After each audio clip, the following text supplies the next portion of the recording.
¿Qué experiencia de vida te jodió más? Tener que decidir sacar a mi hermano del soporte vital porque mis padres no se molestaron en contestar el teléfono. Todo esto sucedió cuando tenía 20 años. Estoy en mis 40 ahora. Puedo decir que lo he superado. Mis padres son una especie de parte de mi vida. Pero a distancia, mientras los elimino lentamente de mi vida. Sobre todo confiar en las personas que me traicionaron. Varias veces con diferentes personas cada vez. Te siento. Este sentimiento es una de las peores cosas que alguien puede sufrir. Espero que estés mejor. Te siento. Es peor cuando la gente dice que cambiará pero nunca lo hace. Mi mejor amigo ahorcándose. Lo admiraba como el inteligente y responsable de nosotros dos. Su suicidio me tomó por sorpresa. Terminé sintiéndome culpable, sola y agotada por la última pizca de energía juvenil y despreocupada que aún tenía en mí. En cierto modo, su fallecimiento cortó los últimos lazos que tenía con mi juventud y me obligó a crecer. Me pasó lo mismo. Teníamos 17 años. Estábamos en el último año de secundaria. En mi caso, lo llamé una noche para recordarle que trajera mi calculadora para nuestro examen de química al día siguiente. Su papá respondió y fue a buscarlo. Esperé. Hasta que unos minutos después escuché una conmoción y el teléfono colgó. Recibí una llamada 10 minutos después del hermano menor de mi amigo que me preguntó si había notado algo raro últimamente y que mi amigo fue encontrado colgado en el garaje. El papá de mi amigo lo encontró y cortó la cuerda. Mi amigo sobrevivió, pero sufrió daño cerebral a largo plazo y no pudo formar nuevos recuerdos ni aprender nada nuevo y perdió los recuerdos del año más reciente.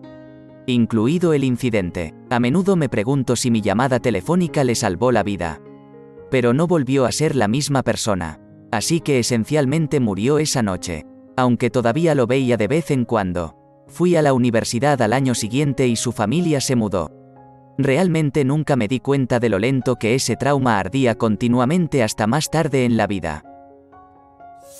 Tuve una niñera que abusó de mí cuando tenía 4 años. Me estrangulaba, me golpeaba, me gritaba, me obligaba a comer alimentos peligrosos y horribles. Mi mamá se enteró de ella y la enviaron a la cárcel.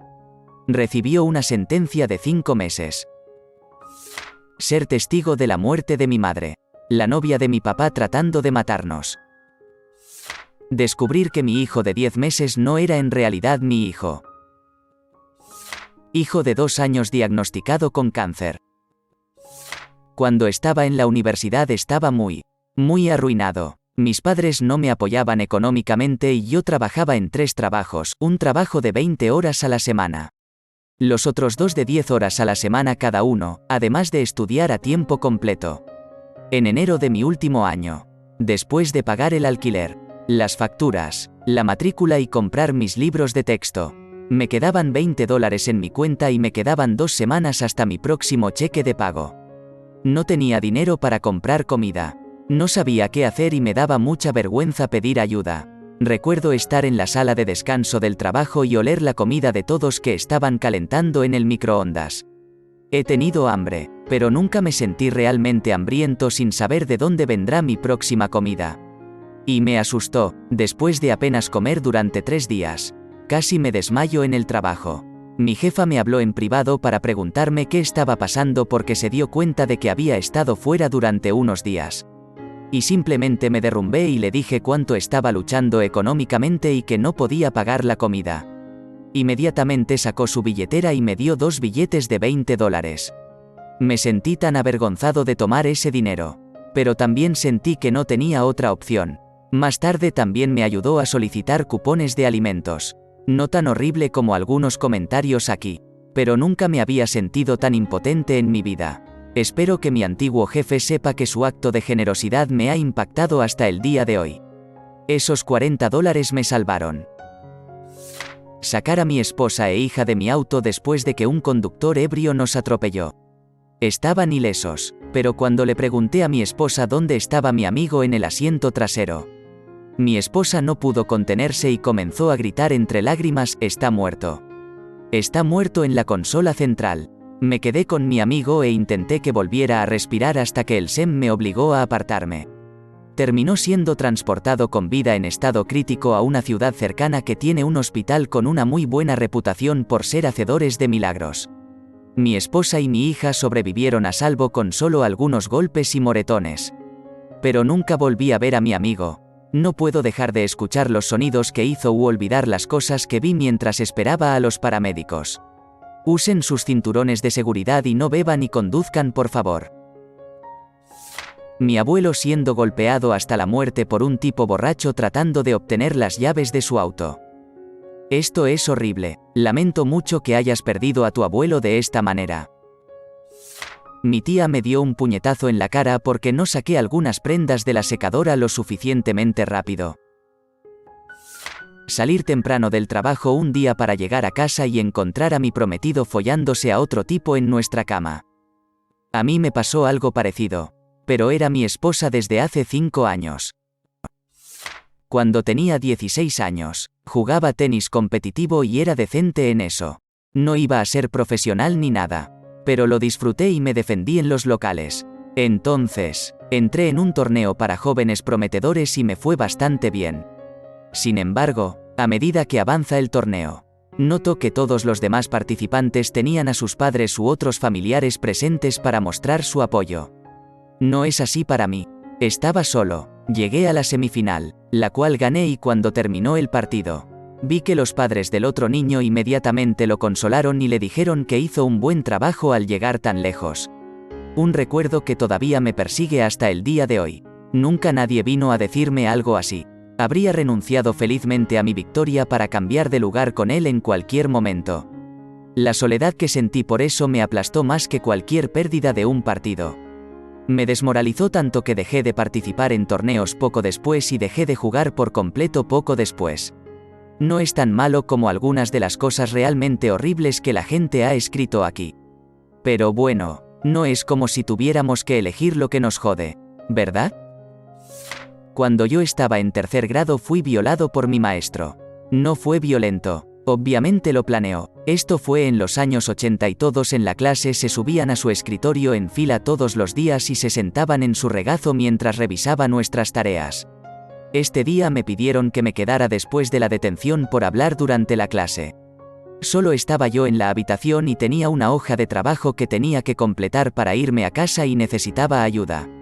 Dijo que tenía que venir a sentarme en su regazo en su escritorio para obtener la ayuda que necesitaba. Lo hice y fue todo tan rápido e inesperado que no supe qué hacer. Me habló de una manera que hizo parecer que yo estaba dando su consentimiento.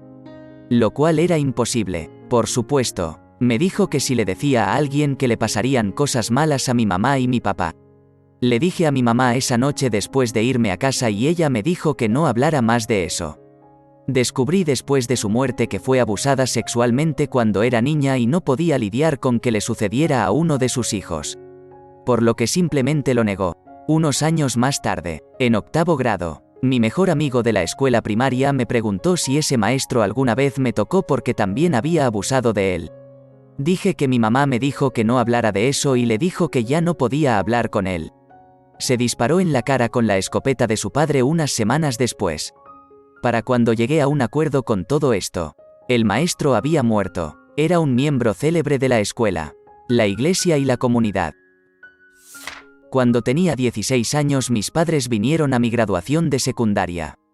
Después de la ceremonia hubo una pequeña recepción para tomar fotos, hablar y despedirme de los maestros y amigos, la cual tuve que saltarme porque mi papá estaba de tan mal humor y era tan pasivo-agresivo que agrió toda la experiencia. Cuando llegamos a casa, mi padre le gritó y reprendió a mi madre durante 30 minutos por forzarlo a hacer cosas que no quería, y por lo egoísta que fue nuestra parte obligarlo a marcharse. Mi papá y yo no tenemos una buena relación y he tenido muchas experiencias similares con él, incluso cuando salí del armario y él gritó que estaba mal mientras intentaba manipular abiertamente a mi mamá para que se pusiera de su lado cuando ella aceptaba. Pero de todo, ese incidente de graduación todavía duele como una perra. Casarse con la persona equivocada y permanecer en una relación abusiva por mucho tiempo. Tengo una madrastra desde los 7 años. Ahora tengo 35. Tuve la custodia compartida con mi mamá y mi papá mientras crecía. Crecí con mi madrastra en mi vida. Era alguien en quien confiaba.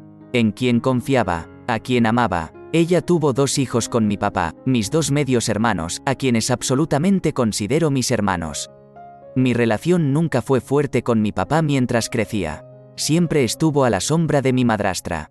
Ella tomaba las decisiones, controlaba mi relación con él. No conocí nada mejor mientras crecía.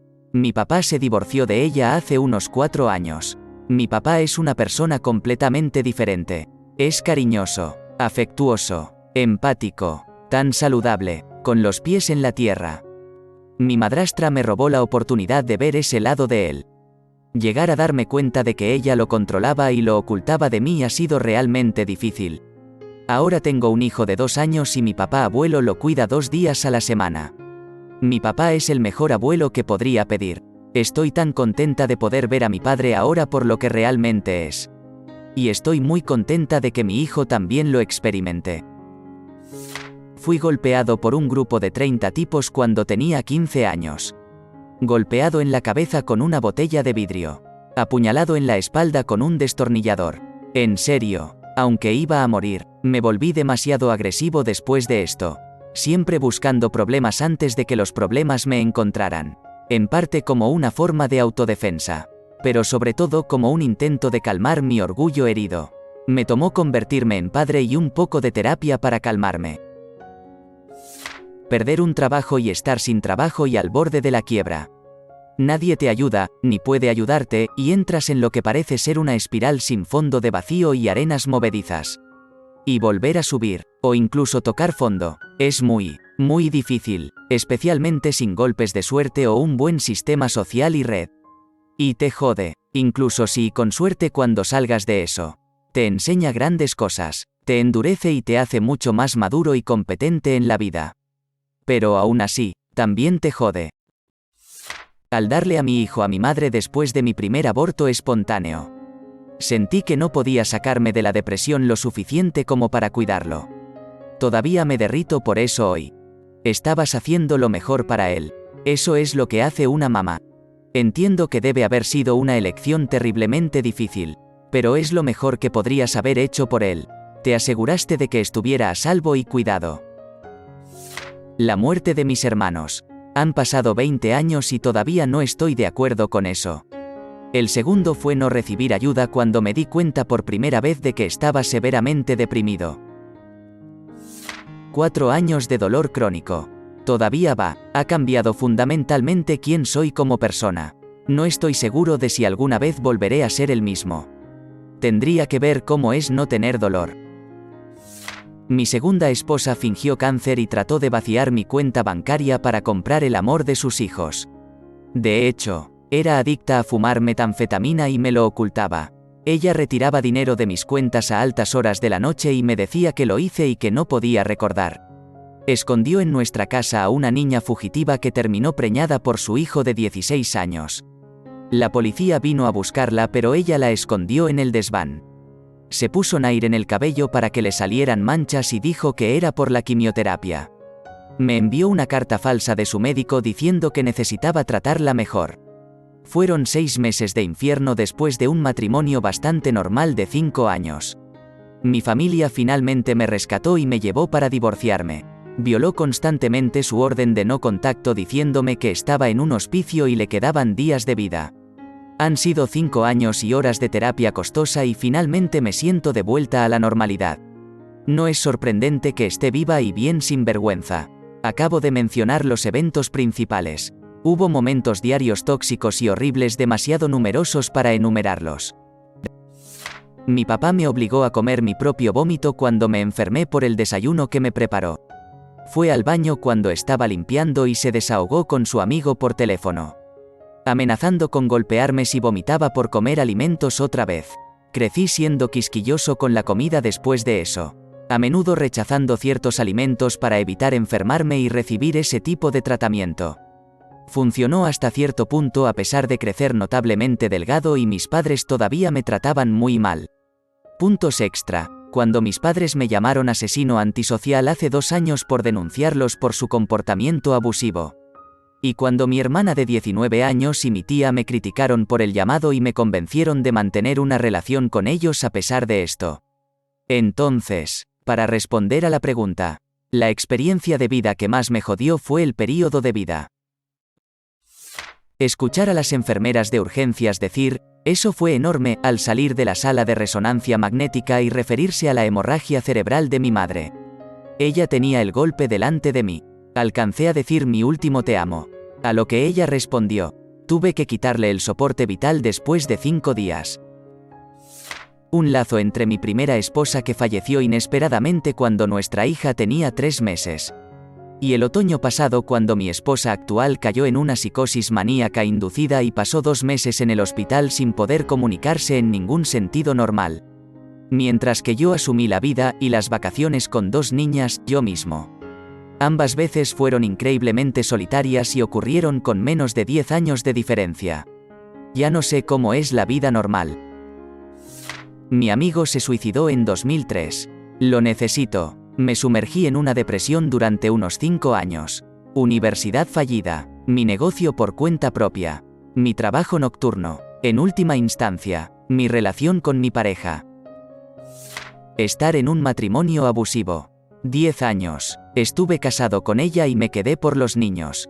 Finalmente, me di cuenta de que estaba en camino de suicidarme debido a su constante abuso mental. Aún así, después de 30 años, tengo cicatrices mentales. Amar a alguien que no te ama. Destruye tu autoestima y te hace cuestionar todo sobre ti. No importa lo que hagas. Nunca serás lo suficientemente bueno. Porque simplemente no te aman. Solía creer que había algo malo en mí porque él no me amaba. Recuerdo haberme alejado tanto de mi personaje en un intento de ganármelo. Que no me reconocí. Era agotador. Gracias a Dios eso se acabó. Que mi madre me dijera que debería haberse hecho un aborto.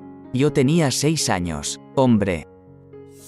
Ver a mi abuela deteriorarse lentamente hasta convertirse en nada más que un caparazón y finalmente fallecer debido a la enfermedad de Alzheimer. La vi respirar por última vez cuando tenía 17 años. Ahora tengo 31 y sigue siendo lo más aterrador que he visto o experimentado. Me jodió. ¿Te gustó el video? Regálanos un me gusta, deja tu comentario y suscríbete para que así no te pierdas de los nuevos videos que subimos todos los días.